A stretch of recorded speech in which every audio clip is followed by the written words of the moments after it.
Buenas, ¿qué tal? ¿Cómo están?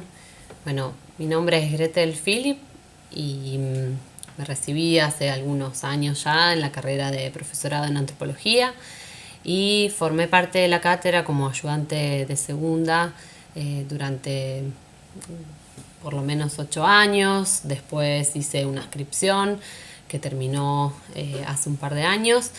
Y bueno, me considero todavía integrante de la cátedra, aunque no tenga un espacio o un cargo formal.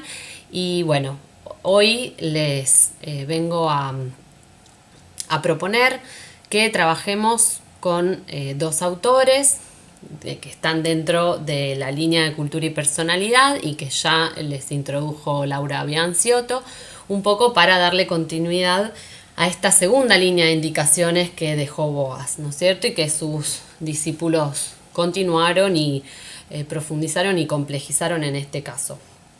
Bueno, Ralph Linton y Abraham Gardiner trabajaron conjuntamente durante gran parte de su carrera y por eso en general solemos darlo en conjunto. Sin embargo, nos vamos a enfocar fundamentalmente en uno de los libros de Linton. Yo les voy a introducir un poco a Gardiner, ¿sí? Algunos de sus conceptos fundamentales, algunas de sus obras, pero me voy a focalizar en Linton. Luego Laura les va a acercar, les va a subir un apunte como para que ustedes también puedan ayudarse para la lectura de Gardiner, ¿sí? Del texto de Gardiner. Bueno, les presento a los dos autores. Linton fue antropólogo, ¿sí? Él nació en 1893 en Filadelfia, Estados Unidos. Primero se interesó fundamentalmente por la arqueología y luego, después de un viaje a las Islas Marquesas, se decidió emprender estudios más relacionados con la antropología. Es un poco, algunos autores califican a este viaje a las Islas Marquesas casi como el viaje que hizo Boas a Baffin, que lo fue llevando de su inicial raigambre de la física y de la geografía hacia la antropología. Bueno, Linton conoce a Radcliffe Brown, que, bueno, recordarán ustedes, es uno de los mayores representantes de otra corriente antropológica muy importante y además contemporánea de esta, que para la época, fundamentalmente en Gran Bretaña, estaba teniendo también su desarrollo, que es el funcionalismo. Y bueno, allí en la Universidad de Chicago, él se encuentra con Radcliffe Brown y mantienen una serie de debates, ¿no es cierto?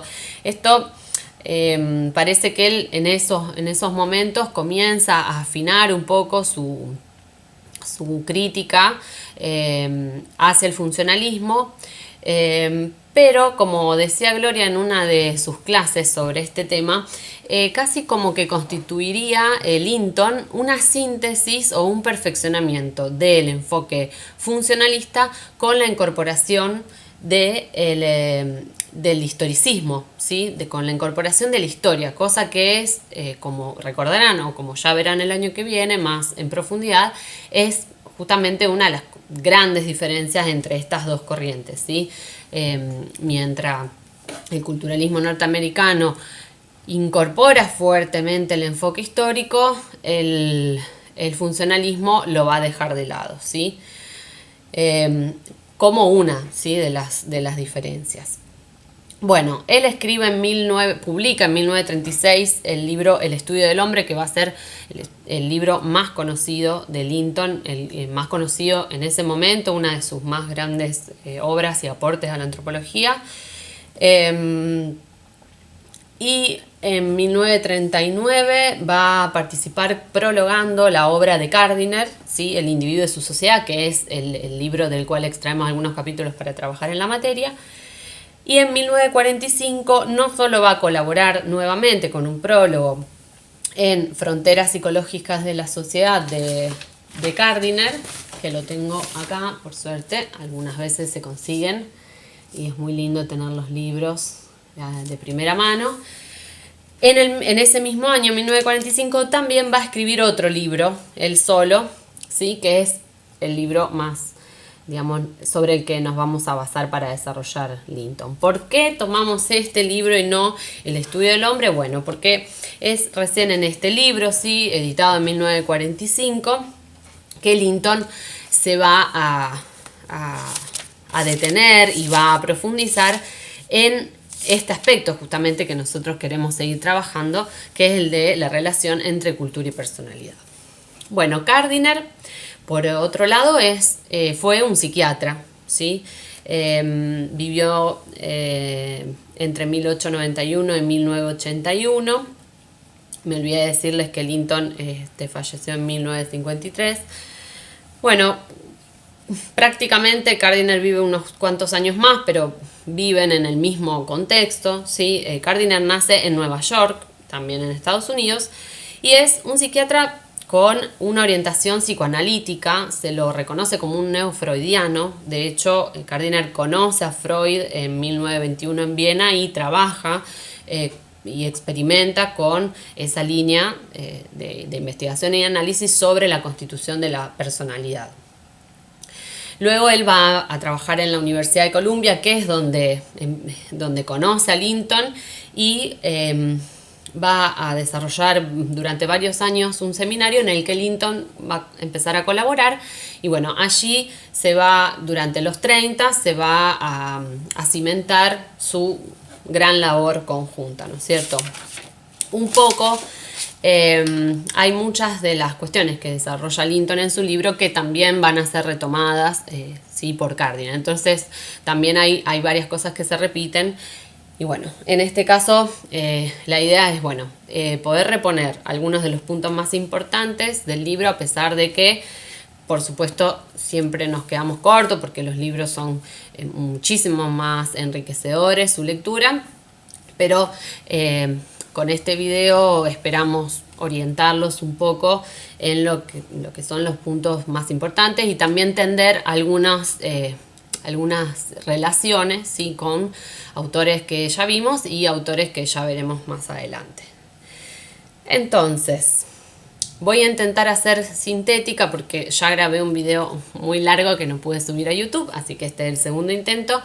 Y lo voy a hacer además en dos partes, ¿sí? Voy a tratar de ser sintética y lo voy a organizar en dos partes para asegurarme de poder subirlo a la plataforma de YouTube. En cultura y personalidad, ¿sí? De Linton, su interés va a girar fundamentalmente por la relación entre el individuo, la sociedad y la cultura.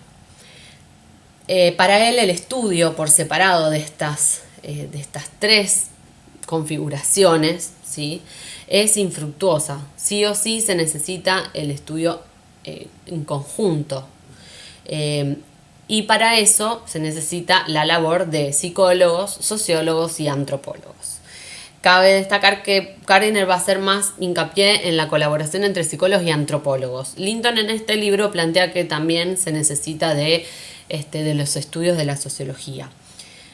Y uno de los objetivos justamente de su libro que se propone es crear un lenguaje en común entre las tres disciplinas, ¿sí? Para que, es decir, muchas veces, incluso hoy que la interdisciplinariedad está tan en boga, nos cuesta muchísimo ese trabajo porque los conceptos que solemos utilizar se entienden de distinta manera en una y otra disciplina, ¿sí? En este temprano momento en el que esas disciplinas están todavía desarrollando, ¿sí? Son casi sus primeros pasos, importantes, pero sus primeros pasos, este objetivo tiene una importancia bastante grande. Entonces, bueno, es un libro fundamentalmente conceptual y teórico, ¿sí?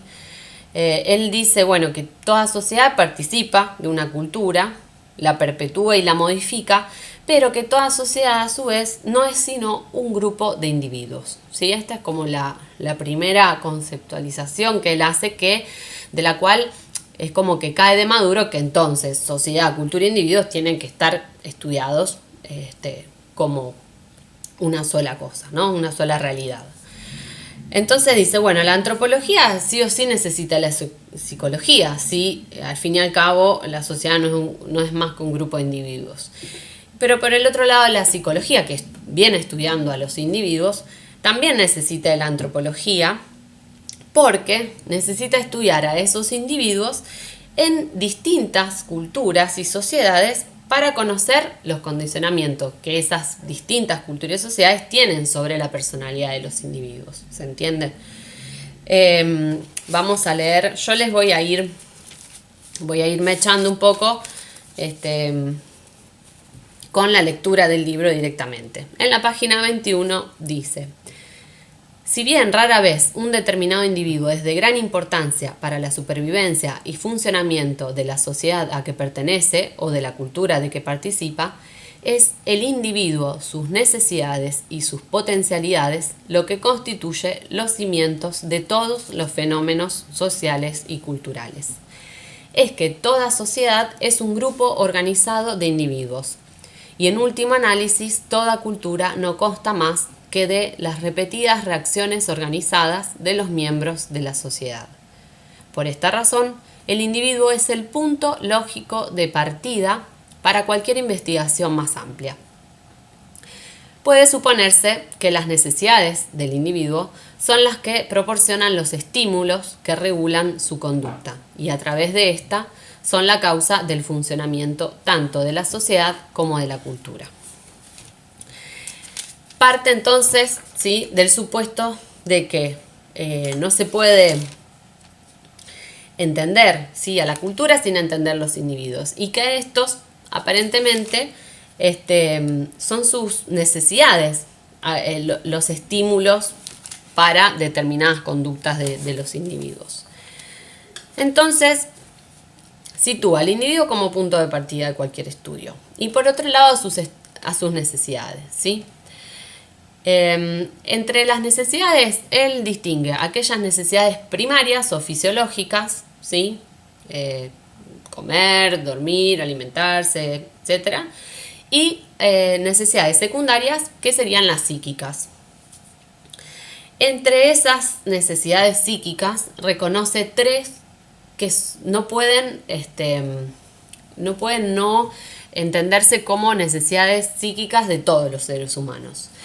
Y la más importante y primera de todas es la necesidad de una respuesta emotiva de parte de los demás, ¿sí? La segunda, que a todo esto, esta primera y más importante necesidad de respuesta emotiva de los demás, vamos a ver que la va a ir retomando, ¿sí?, después como una de las más importantes, que va a tener otras... Bueno, que la va a traer a colación, ¿sí?, durante su exposición.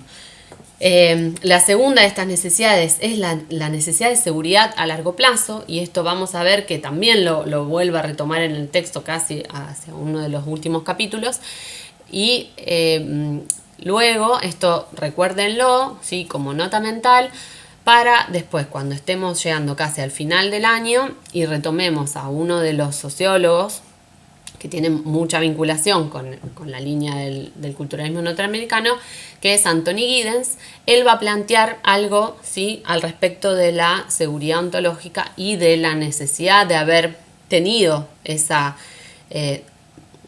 de que se haya respondido a esa necesidad de seguridad a largo plazo en la infancia o en los primeros años de vida para luego tener la posibilidad de responder a situaciones cambiantes o traumáticas de una manera más positiva o efectiva. Si él lo va a estudiar fundamentalmente con algunos momentos históricos muy dramáticos y traumáticos, así que bueno, ya van a ver, pero esto se relaciona muchísimo con ese planteo, ¿sí? Y también ambos autores, tanto Linton como Gardiner, van a hacer muchísimo hincapié en justamente esos primeros años de crianza en los que se forja una personalidad, ¿sí?, del individuo. Y por último, la tercera necesidad que él reconoce, sí, como común y que no se puede soslayar, es la necesidad de experimentar cosas nuevas. Y esto, digamos, no es porque sí que resalte esas tres necesidades. la conducta del individuo va a decir, y les leo directamente la cita.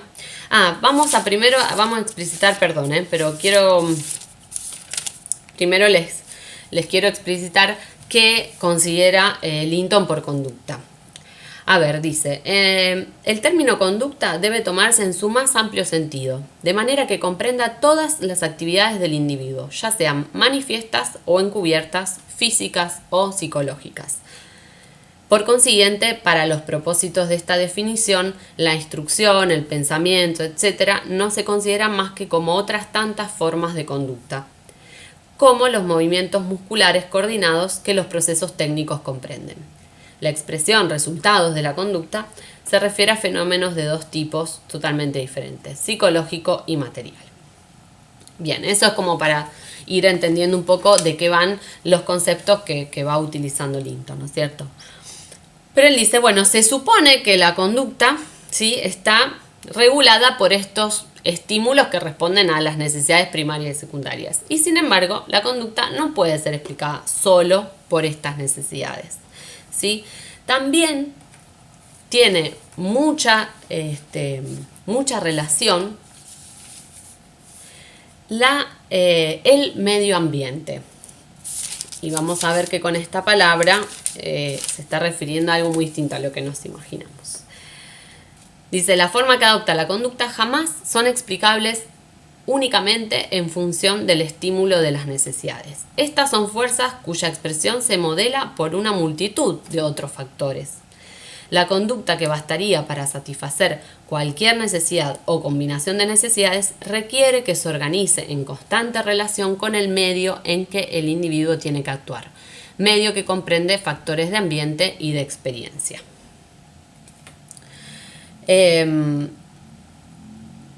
Entonces, la conducta, ¿sí?, va a estar determinada inmediatamente por la experiencia, pero la experiencia a la vez se deriva, a su vez no se puede disociar del contacto con el medio ambiente en que vive el individuo, ¿no?, que tiene esa experiencia. Por eso es que para comprender, y subrayo la palabra comprender porque claramente venimos, ¿no?, en esta misma línea de Boas y anteriormente de Dilthey, para comprender la personalidad individual y también la personalidad en general, es indispensable conocer el medio ambiente. Ahora, ¿por qué les decía que por ahí nos va a sonar un poco rara esta palabra medio ambiente? Bueno, porque cuando él se refiere a eso, en realidad se está refiriendo al medio ambiente que le da mayor importancia, que es el medio ambiente humano, ¿sí? Él dice, entre el medio natural y el individuo siempre se interpone un medio ambiente humano. ¿Qué sería ese medio ambiente humano? Bueno, dice, lo constituye un grupo organizado de otros individuos, una sociedad y una manera de vivir que es característica de ese grupo, es decir, una cultura. Entre el medio natural y el individuo, entonces, siempre se va a interponer una sociedad y una cultura determinada. Hace tiempo, piensa Linton, que los grupos organizados llegaron a ser unidades funcionales en la lucha por la existencia. Él le da bastante importancia a esto y ahí es que también se lee entre líneas su influencia funcionalista de ese momento. O sea, no solo la influencia funcionalista, sino la influencia del contexto teórico, intelectual del momento en el que él escribe y estudia, ¿no es cierto? Pero, dice, a diferencia de otras especies sociales, de las cuales da ejemplos, no somos la única especie social, el hombre es el producto final de una evolución cuya tendencia general apunta a una individualización cada vez mayor. Les leo y después pasamos al próximo video. Prácticamente, esto en la página 29. El hombre tiene que aprender o inventar cuánto hace, de modo que el individuo no solo puede, sino que debe crearse sus propias pautas de conducta. Además, no obstante la fijación parcial de estas pautas mediante el proceso formativo de los hábitos, jamás llegan a establecerse y a ser inmutables, como ocurre con los instintos, ¿sí? Acá la diferencia que está haciendo justamente entre las sociedades, los grupos sociales o los animales sociales y los seres humanos organizados en sociedad y cultura, ¿no es cierto? Los hábitos que nosotros tenemos, ¿sí? En relación a esas pautas que establecemos de conducta, pueden modificarse a diferencia de los instintos, ¿sí? De los animales. Conjuntamente con la aptitud humana para aprender y formar hábitos, existe la aptitud igualmente importante para olvidar, para reconocer situaciones nuevas a que aplicarlos y para inventar nuevos comportamientos con que hacerle frente a estas. En consecuencia, son infinitas las posibilidades de variación de la conducta individual.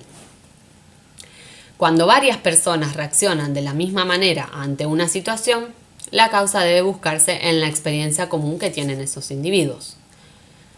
Claro es que este caudal de experiencia común será mucho mayor en los miembros de una misma sociedad que en los de sociedades diferentes.